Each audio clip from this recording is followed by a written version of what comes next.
শহীদ শরীফ ওসমান হাদী হত্যার বিচারের দাবিতে রাতভর জেগেছিল শাহবাগ। ইনকিলাব মঞ্চের হুঁশিয়ারি, খুনিদের গ্রেপ্তার না করা পর্যন্ত চলবে অবরোধ। প্রয়োজনে ঘেরাও করা হবে প্রধান উপদেষ্টার বাসভবন। একই সাথে আজ সারা দেশের মানুষকে শাহবাগে আসার আহ্বান জানিয়েছেন তারা। মেহেদী হাসানের রিপোর্ট। নায়াসিনামাইড ও স্যালিসাইলিক সমৃদ্ধ লিলি ফেস ওয়াশ যা ফেসের ডেড স্কিন সেল দূর করে দেয় দ্বিগুণ ফাস্টার ব্রাইটেনিং।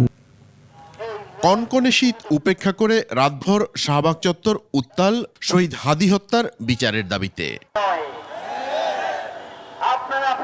শরীফ ওসমান হাদীর আত্মত্যাগ নিয়ে লেখা গান আর কবিতা চলছিল থেমে থেমে। নারী শিশুরাও জেগেছিল রাতের এই প্রতিবাদী আয়োজনে। তাদের সাফ কথা, ন্যাক্কারজনক এই হত্যাকাণ্ডের সাথে জড়িতদের গ্রেফতার ও বিচার না হওয়া পর্যন্ত এই অবস্থান কর্মসূচি চলবে। আপনারা অনেকেই বিভিন্ন জায়গায় ইনকিলাব মঞ্চ এবং ইনকিলাব কালচারাল সেন্টার খুলতে চান। আমরা আপনাদের এই আবেগকে সম্মান করি, কিন্তু ভাই, আপনারা যেই মন মানসিকতা নিয়ে সেন্টার করতে চান, বাংলাদেশের সবাই তো সেই একই মন মানসিকতা ধারণ করে না। শিক্ষার্থীদের পাশাপাশি এতে যোগ দেন অনেক সাধারণ মানুষও। দ্রুত বিচারিক ট্রাইব্যুনাল গঠন করে সর্বোচ্চ 30 কার্যদিবসের মধ্যে শহীদ শরীফ ওসমান হাদী হত্যার বিচার শেষ করার তাগিদ তাদের।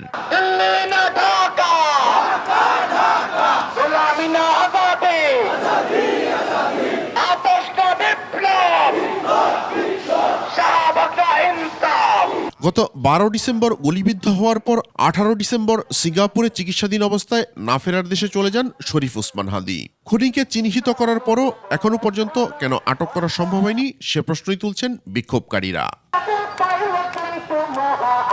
মেহেদী হাসান, 21 টেলিভিশন, ঢাকা।